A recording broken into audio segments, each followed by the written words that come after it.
Bonjour, ravi de vous retrouver pour cet exercice très classique concernant une matrice mondialement connue, la matrice J constituée uniquement de 1. Alors la première question, déterminer le rang de J et répondre à la question de savoir si J est inversible ou non. Bon, ça c'est une réponse relativement rapide car la matrice J a des colonnes qui sont toutes identiques et qui sont non nulles, donc on peut affirmer directement que le rang de J est égal à 1. Donc comme les colonnes que je vais appeler C1, C2, C3 sont toutes égales et non nulles. Attention, si toutes les colonnes sont nulles, c'est la matrice nulle. La matrice nulle, par convention, son rang vaut 0. Ici, toutes les colonnes sont égales et ne sont pas nulles. Eh bien, on peut affirmer directement que le rang de J est égal à 3. C'est instantané. Alors, vous pouvez aussi regarder les lignes. Le rang d'une matrice étant le même que le rang de sa transposée, on peut aussi, en constatant que toutes les lignes sont identiques et non nulles, affirmer que le rang de J est égal à 1. Si les lignes étaient collinéaires entre elles, si on avait la matrice, disons, 1, 1, 1, 2, 2, 2, 3, 3, 3, le rang ce serait aussi 1. Et pareil au niveau des colonnes, si on avait 1, 1, 1, 1, 1, 1, 2, 2, 2, eh bien le rang de la matrice ce serait encore 1. Alors, de manière très rapide également, eh bien, comme le rang est égal à 1, eh bien, il n'est pas égal à 3, la matrice n'est pas inversible, tout simplement. Elle est d'ordre 3, carré d'ordre 3, J. L'inversibilité ne concerne, je vous le rappelle, que les matrices carrées, évidemment. Elle n'est pas de rang 3, alors qu'elle est d'ordre 3. Eh bien, elle n'est pas inversible. Comme J appartient à M3 de R et le rang de J différent de 3. Ne dites pas que J est de format 3, on dit qu'elle est une matrice 3, 3, ou de dimension 3, ça serait incorrect. J est carré d'ordre 3, matrice 3, 3, ou appartient à M3 de R. Comme son rang n'est pas égal à 3, c'est une condition nécessaire et suffisante pour l'inversibilité, on peut affirmer que J n'est pas inversible. Alors, soit on le dit en français, soit on peut le noter comme ça en maths. J n'appartient pas à GL3 de R, ça va un petit peu plus vite. Je rappelle que c'est la notation qu'on peut employer pour parler des matrices inversibles carrées d'ordre 3. Alors ensuite, on nous parle d'un polynôme annulateur de J qu'il faudrait déterminer. Alors un énoncé gentil vous aurait sans doute donné le polynôme annulateur, ici ça n'est pas le cas. Il faut donc trouver un lien entre les puissances de J. Alors polynôme annulateur non nul, on aurait pu préciser. Le polynôme nul évidemment est annulateur de toute matrice, mais ça n'a aucun intérêt. Comment est-ce qu'on fait dans ce cas-là? Eh bien on s'intéresse aux puissances de J. Et en l'occurrence, quand on fait J au carré, donc ce sera la matrice J multipliée par elle-même. Alors en prépa, on ne met pas la matrice en hauteur au-dessus, là, on écrit les matrices côte à côte. On va trouver la matrice entièrement constituée de 3. Autrement dit, c'est 3 fois J. Eh bien ça y est, on a notre polynôme annulateur. Si on met tout du même côté, on a J carré moins 3J qui est égal à 0. Et c'est un polynôme annulateur. Alors pour information, n'importe quelle matrice carrée d'ordre 3 admettra toujours un polynôme annulateur de degré au plus 3. Ça n'est pas dans le cours, mais c'est bien pratique. Donc je suis sûr, si je prends n'importe quelle matrice carrée d'ordre 3, il y a forcément un lien entre m au cube, m au carré, m et l'identité. Je peux forcément trouver des coefficients vérifiant cette relation. Prenez une matrice au hasard, vous arriverez toujours à trouver un lien. Alors il sera peut-être pas très drôle à trouver, mais vous pourrez toujours trouver un lien entre les puissances de m, au pire avec m au cube. Dans notre exemple, il a suffi de j carré pour s'en sortir. Donc on va pouvoir comme ça continuer notre rédaction. Alors vous avez un autre exercice dans les vidéos là, que l'Air Prépa met en ligne qui s'intéresse aux puissances de J, qui est une question aussi très très classique. Encore une fois, la matrice J est vraiment à maîtriser sur le bout des doigts.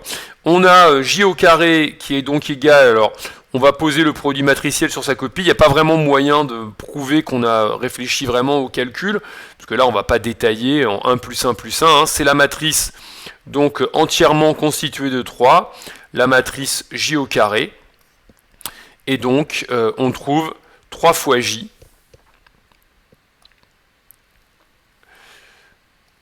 D'où l'affirmation que J au carré moins 3J est égal à 0. Et donc, on peut conclure. Le polynôme P égale à x carré moins 3x est un polynôme annulateur de J.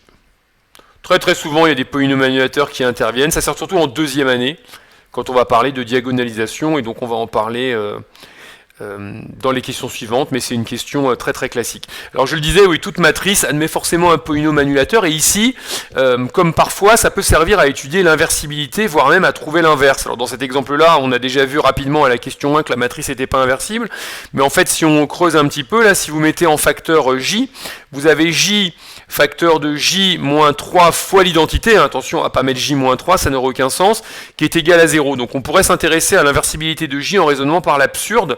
Si jamais J était inversible, eh bien on pourrait multiplier par J moins 1, et donc en multipliant par J-1, on arrive à cette relation-là, et il se trouve qu'à gauche, vous avez un J-1 fois J, et J-1 fois J ici, eh bien ça fait l'identité, donc ça disparaît, et donc vous arrivez à la conclusion que J-3I est égal à 0, c'est-à-dire que J égale 3I, qui est absurde. Quand vous regardez la définition de J, J n'est pas égal à 3I. Donc par l'absurde, en fait, grâce à ce polynôme annulateur, on peut démontrer que J n'est pas inversible. Bon, ici, c'est pas très intéressant, parce qu'on a conclu déjà ça, grâce à la question 1. Mais bon, je le fais remarquer en passant. Alors maintenant, on va passer à la question 3, qui concerne le programme de deuxième année de prépa HEC. Donc, pour cette question 3, on vous demande de vous intéresser à la diagonalisabilité de J. Bon, bah la réponse, elle va être immédiate, puisque J est symétrique réelle, donc c'est instantané. J étant symétrique réelle, elle est diagonalisable, c'est une propriété du cours de deuxième année. Comme J est symétrique réelle, alors il n'y a pas de notation pour l'ensemble des matrices symétriques réelles. Parfois on voit l'écriture SN de R, vous pouvez pourquoi pas vous en servir. Eh bien on peut affirmer que J est diagonalisable. Pas la peine de se lancer dans des longs calculs, parfois on va vous dire dans un énoncé justifier sans calcul que la matrice est diagonalisable, donc il faut absolument lire les termes de votre énoncé. Si on ne vous parle que de diagonalisabilité, eh bien il faut seulement vous essayer de trouver une ruse pour montrer que c'est diagonalisable sans aucun calcul. Bon, il se trouve qu'ici, l'énoncé demande de préciser le spectre et les sous-espaces propres. Et c'est là qu'on va pouvoir utiliser le polynôme annulateur. On peut se lancer de manière un petit peu systématique, comme certains parfois, sur J moins lambda I, essayant de triangulariser J moins lambda I, de chercher les valeurs de lambda pour lesquelles J moins lambda I n'est pas inversible, mais ça n'est pas la peine, puisqu'ici, on a un polynôme annulateur. Et comme je vous le disais tout à l'heure, toute matrice admet un polynôme annulateur, et bien c'est une propriété très pratique. On peut systématiquement chercher un polynôme annulateur et en déduire comme ça des informations sur les valeurs propres. Donc ici on va invoquer la question 2. D'après la question 2, le polynôme c'était x carré moins 3x, mais on peut le factoriser sous la forme x moins 3 est annulateur de J. Donc on va en déduire que le spectre de J n'est pas égal, mais est inclus dans l'ensemble des racines du polynôme, donc dans cet exemple 0 et 3. Ce sont les seules valeurs propres possibles. Alors attention à ne pas affirmer que les racines du polynôme annulateur sont toutes valeurs propres de J. Ce serait un petit peu bizarre, puisque quand on a un polynôme annulateur, on peut toujours le multiplier par n'importe quel autre polynôme, ça reste annulateur. Je vous laisse réfléchir à ça. Donc ça voudrait dire qu'on va avoir une infinité de valeurs propres, ce qui est absurde. Donc voilà, c'est seulement une inclusion, hein. Ça vous donne les valeurs propres possibles. Alors là où c'est génial, c'est qu'on va se contenter maintenant de s'intéresser à 0 et à 3, c'est pas la peine de chercher toutes les valeurs propres lambda, on a les seuls candidats qui sont 0 et 3, donc on va maintenant pouvoir creuser et se demander, tiens, est-ce que 0 est valeur propre, est-ce que 3 est valeur propre? Alors premier cas, la valeur propre 0, c'est immédiat d'après la question 1 en fait. On sait que la matrice n'est pas inversible. D'après la question 1, c'est une propriété très classique.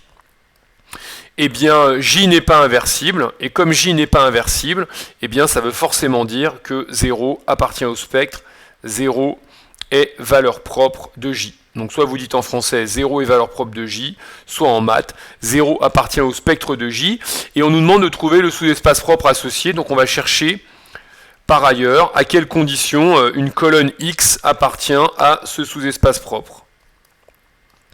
X appartient, alors le sous-espace propre, on va le noter comme ça, E indice 0 de J, c'est la notation officielle, ça équivaut à Jx est égal à 0, c'est-à-dire le produit de la matrice J fois la colonne X, Y, Z égale à la colonne 0, 0, 0, en expliquant qu'on va poser la colonne grand X sous la forme X, Y, Z. Question très très classique de recherche de sous-espace vectoriel et même si possible d'une base d'un sous-espace vectoriel. Alors si on continue la rédaction, eh bien on va arriver en fait à une seule équation, parce que le système va avoir une seule équation, X plus Y plus Z égale à 0. Donc dans ce cas-là, ce que vous faites, c'est que vous isolez une inconnue, oui, Z, en fonction de X et de Y. Vous pourriez très bien isoler X ou isoler Y, vous arriveriez exactement à la même conclusion. Et donc X s'écrit X quelconque, Y quelconque, et le Z, on le remplace par moins X moins Y. Alors on peut même préciser que X, Y sont quelconques dans R2, s'il y a un doute. Et donc, en décomposant x, vous allez avoir x sous la forme petit x fois la colonne 1, 0, moins 1, plus y fois la colonne 0, 1, moins 1. Et donc, vous arrivez à la conclusion que le sous-espace propre associé à la valeur propre 0 pour la matrice J, eh bien, c'est vect de la première colonne 1, 0, moins 1, et de la deuxième colonne 0, 1, moins 1. Voilà, 0 appartient au spectre, et on a trouvé le sous-espace propre. Associé, il est engendré, j'ai raté mon cadre, pardonnez-moi, je recommence, je prends ma règle et je m'applique, c'est important d'encadrer proprement vos résultats. Voilà pour le sous-espace propre associé à 0, il est de dimension 2, ce sera peut-être rassurant pour la suite. Alors ensuite, il nous fallait éventuellement nous intéresser à une autre valeur propre. Alors est-ce que 3 est valeur propre? Là, on peut déjà affirmer que oui, puisque on a trouvé un sous-espace propre seulement de dimension 2, et on sait que J est diagonalisable. Donc, comme J est diagonalisable, la somme des dimensions des sous-espaces propres doit impérativement être égale à 3. Ça veut dire que la dernière valeur propre éventuelle 3, on est sûr qu'elle est valeur propre, et on est même sûr d'ailleurs que le sous-espace propre sera de dimension 1. Si on trouve un sous-espace propre de dimension 2 ou 3 ou plus, on s'est forcément raté, c'est impossible.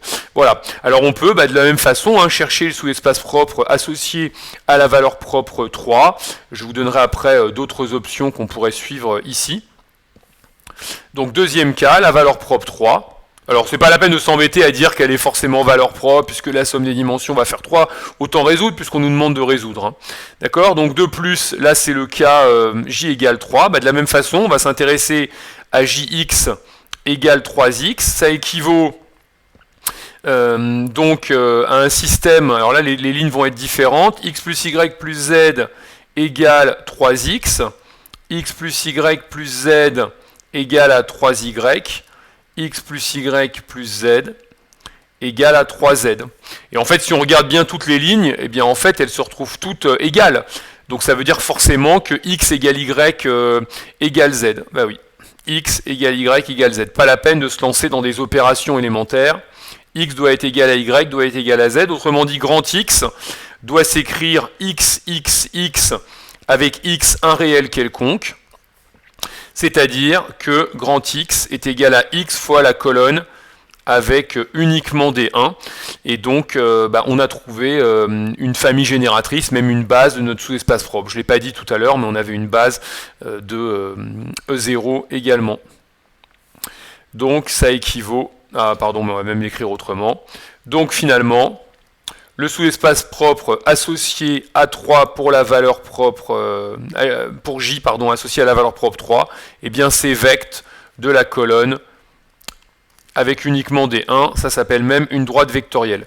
Alors c'est pas une surprise que ce soit de dimension 1, on l'a dit tout à l'heure, vu que le premier espace qu'on avait trouvé était de dimension 2, il fallait forcément que celui-là fût de dimension 1. Alors une autre ruse qu'on aurait pu employer dans ce cas-là, d'autres méthodes que je vous suggère, d'abord quelque chose qui marche pour tout le monde, ça aurait été de ruser en s'intéressant à J fois la colonne qui n'a que des 1. Si on fait J fois la colonne qui n'a que des 1, eh bien on va trouver la colonne qui a uniquement des 3, et donc on va trouver 3 fois notre vecteur de départ, ce qui veut bien dire que ce vecteur qui n'a que des 1, que je pourrais appeler x0, eh bien c'est un vecteur propre associé à 3, et donc ça veut dire que x0 appartient à E3 de J, et comme la dimension c'est 1, comme la dimension de E3 c'est 1, alors là il faudrait l'expliquer grâce à la remarque de tout à l'heure, on arriverait exactement à la même conclusion. C'est forcément 1 puisque l'autre valeur propre avait un espace de dimension 2. C'est ça l'idée. Donc là il faut avoir l'idée de penser au vecteur qui a que des 1, mais c'est une idée assez classique Quand vous avez une matrice dont tous les termes horizontalement, quand vous sommez de gauche à droite, donnent la même chose, eh bien vous arrivez à cette conclusion. Hein. L'idée que je veux mettre en évidence, c'est par exemple, si vous avez une matrice, on voit ça très souvent en proba, avec 1 tiers, 2 tiers, 0 par exemple, 1 demi, 0, 0, 0, 1, bah cette matrice-là, si vous la multipliez par la colonne qui n'a que des 1, vous allez trouver 1, 1, 1. On parle de matrice stochastique. Donc à nouveau, si vous appelez votre vecteur constitué de 1, x0, eh bien vous avez trouvé un produit avec une fois x0, donc ça veut dire que 1 est valeur propre et x0 appartient au sous-espace propre. Voilà, donc ça c'est une question vraiment très très classique qu'on peut être amené à retrouver. J'essaie de retrouver mon résultat, je ne le retrouve plus. Pour la valeur propre associée à 3. Voilà, donc c'est une situation vraiment très très fréquente. Alors l'autre ruse que je voulais suggérer, alors ça c'est valable uniquement pour les voies scientifiques. L'autre remarque qu'on peut faire, eh bien, c'est qu'on a une matrice symétrique réelle. Donc on sait que, alors il faut expliquer que 3 va être valeur propre, hein, à nouveau, hein, donc ce qu'on pourrait argumenter en voie scientifique, comme la dimension de E0 de J est égale à 2 et on sait que J est diagonalisable.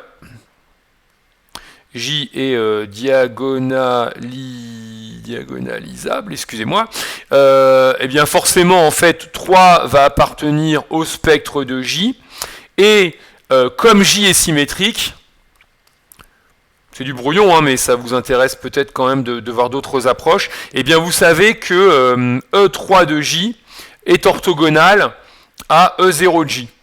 Et comme en l'occurrence on n'a même que 2 valeurs propres, on sait même que E3 de J, c'est le supplémentaire orthogonal de E0 de J. Donc ça peut être une autre approche, vous pouvez très bien vous dire, bah tiens, X appartient à E3J, si et seulement si X appartient à l'orthogonale de E0J. Autrement dit, X doit être orthogonal à tous les vecteurs de E0J, par exemple à une base ou par exemple à une famille génératrice. Et on a trouvé tout à l'heure une base.